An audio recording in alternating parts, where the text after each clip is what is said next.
Hi, I'm Evie Grosbeck, and welcome back to my podcast, Cleats Off, where a high school soccer player discusses the ins and outs of what it means to play girls' soccer in America. With the phenomenon that is the World Cup happening this summer, I feel like it's a great time to talk about soccer culture. I feel like soccer culture is something people in and around soccer talk about a lot, but no one really tells you what it even is.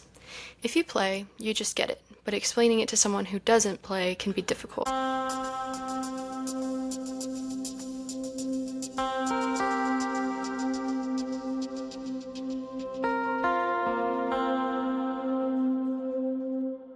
In today's episode, I want to talk about the culture that surrounds soccer and how we are all a part of it. First, there's the obvious things: games, practices, tournaments, the routine. It's waking up at 6 a.m. for a game, driving hours away, team bonding, all that. It's also the little things, like how I always cut my game socks so I can wear my grip socks in my games, the music I play in my noise-canceling headphones, the vapor rub I slather on my chest to help me breathe better, and the slick back with 2 braids and wearing my socks low. It's how my teammates have their own routines, like a ridiculous amount of hair ties or taping their legs. That's the culture people see, and honestly, it's some of the best parts. The biggest part of soccer culture for me, though, is the people. Who you surround yourself with, your teammates and your coaches, can make or break your experience. No vibes equals no fun. Teammates, in my opinion, are why you play soccer. When you play it with the people you love, you are a better team and you enjoy yourself so much more. My teammates are my closest friends. Soccer creates everlasting bonds of friendship better than anything else, in my opinion. I saw something the other day that I think highlighted this in the best way for me. The best part of the sport isn't the sport, it's who you play it with. Of course, these relationships come with downsides, though: the drama, the competition, and of course the stress everyone is under. In my opinion, this always sort of spearheads around tryouts. I have had friends stop talking to me after making a lower team. I've gotten into tiffs with people I would normally consider my best friends over team positions. Everyone feels this, and it's difficult to deal with. I think realizing that even though your friends are your competition, they are your friends first, and seeing them succeed is also very rewarding. Obviously, you want your friends to succeed, but when you don't succeed with them, it can be very difficult to celebrate their wins when they feel like your losses. You must cheer them on anyway, because that is what you do for your friends. Another part of soccer culture is the mental side. Soccer is definitely a tough it out and rub some dirt in it type of sport. I got more into this in my last episode if you want to check it out.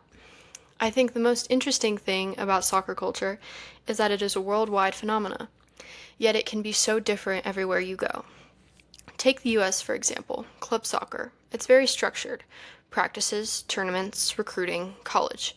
It's a machine made to develop what US soccer hopes is the next big player. But its biggest flaw is the pay-to-play system, which is extremely detrimental to the talent pool here. The best players cannot play at the highest level because they cannot afford it, and only the highest level competitions get scouted from. Going pro in the US is much more difficult than abroad, and most of the American players that are professionals had money to be on the best teams and have the best trainers to get them to that level. In other countries, though, soccer is just a way of life. In the favelas in Brazil and the neighborhoods in Spain, kids grow up playing in the streets, not manicured fields. They don't focus on being recruited or making a specific team. They play for the fun of it, because they love it.